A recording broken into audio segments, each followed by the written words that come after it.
My dear BCom second year students, ఇక్కడ మనకి business statistics 2లో 5 యూనిట్స్ ఉన్నాయమ్మా.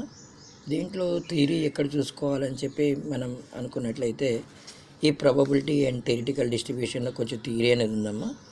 ఇక్కడ అప్రోచెస్ ఆఫ్ ప్రాబబిలిటీ అనేది చాలా ఇంపార్టెంట్. దాని తర్వాత థియరీస్ ఆఫ్ ప్రాబబిలిటీ అని ఉందమ్మా. Like additional theory, manipulation theory, వాటి గురించి కంప్లీట్గా నేర్చుకోండి. తర్వాత ఈవెంట్స్, టైప్స్ ఆఫ్ ఈవెంట్స్ ఒకటి కంప్లీట్గా నేర్చుకోండి అమ్మా. దీంట్లోంచి మనం 16 మార్క్స్ స్కోర్ చేసుకోవచ్చు. దీంట్లోంచి మనకి పాయిజన్ డిస్ట్రిబ్యూషన్ నుంచి లాంగ్ ఆన్సర్ క్వశ్చన్ ఒకటి రావచ్చు అమ్మ. తర్వాత నార్మల్ డిస్ట్రిబ్యూషన్ కంప్లీట్గా నేర్చుకోవాలి మీరు. దాంట్లోంచి ప్రాపర్టీస్ అనేది మనం అడుగుతున్నారనమాట. ఇండెక్స్ నెంబర్స్లో 16 మార్క్స్ అంటే ఒక 4 మార్క్స్ థియరీ క్వశ్చన్ రావచ్చు అమ్మ, టైప్స్ ఆఫ్ ఇండెక్స్ నెంబర్స్ అని చెప్పి. అలాగే లాంగ్లో మనం fissure ideal index number, time reversal, factor reversal ఇవి నేర్చుకోవాలి. టైమ్ సిరీస్లో మెథడ్ ఆఫ్ లీస్ట్ స్క్వేర్ అనేది మనకి చాలా చాలా ఇంపార్టెంట్ అమ్మ. అలాగే moving averages, semi averages method ఇవన్నీ కూడా మనకి చాలా చాలా ఇంపార్టెంట్ అనిపిస్తున్నాయి. దీని తర్వాత ఏంటంటే అమ్మ, ఇక్కడ మనకి ఇండెక్స్ నెంబర్స్ ఒకటి చూసుకోండి అమ్మ.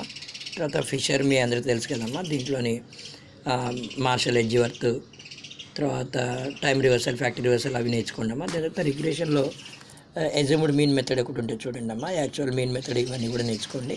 తర్వాత యూటిలిటీస్ ఆఫ్ రిగ్రెషన్ అని చెప్పి అదొకటి థియరీ క్వశ్చన్ మనకి ఈసారి మనం ఎక్స్పెక్ట్ చేస్తాం అనమాట.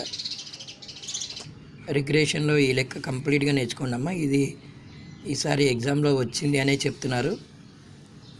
అంటే ఎక్స్ బార్ వై బార్ వాళ్ళే ఇచ్చారు కదా, స్టాండర్డ్ డివిజన్ కూడా ఇచ్చారు. కంప్లీట్గా నేర్చుకోండి అమ్మ. ఇది వచ్చిందంటే 12 మార్క్స్కి ఇంకా ప్రిపేర్ అవ్వండి అమ్మ మంచిగా. రిగ్రెషన్ టాపిక్లో మనం పర్ఫెక్ట్ ఉంటేనే మనకి మంచి మార్క్స్ అనేవి వస్తాయమ్మా. మంచి మంచి బుక్స్ అనేవి మనకి అవైలబుల్ ఉన్నాయమ్మా. బుక్ పర్చేజ్ చేసుకొని నేర్చుకోండి. హిమాలయ పబ్లికేషన్ బుక్ కూడా చాలా చాలా బాగుందమ్మా. ఎక్కువ మనకి ఎక్స్ప్లెనేషన్తో ఇల్లస్ట్రేషన్ ప్రాబ్లమ్స్ అనేవి ఉన్నాయి. ఇండెక్స్ నెంబర్స్లో ఇది ఒక ఇంపార్టెంట్ ప్రాబ్లమ్ అమ్మా. కంప్లీట్గా నేర్చుకోండి దీన్ని. ప్రాబబిలిటీలో నాకు అనిపిస్తుంది ఈ ప్రాబ్లం అనేది చాలా చాలా ఇంపార్టెంట్. యూనిట్ నెంబర్ 5 అనమాట. ఎక్స్పెక్టెడ్ ఫ్రీక్వెన్సీస్ అనేవి ఉంటాయి. Wish you all the best నాన్న. అలాగే ఇది పాయిజన్ డిస్ట్రిబ్యూషన్ వాల్యూస్ ఉన్న పేపర్ అనమాట. అంటే e⁻⁻m వాల్యూ అనేది వాళ్ళే ఇస్తారు. ఇప్పుడు మీన్ ఒకవేళ 0.5 ఇచ్చింది అనుకోండి, 0.5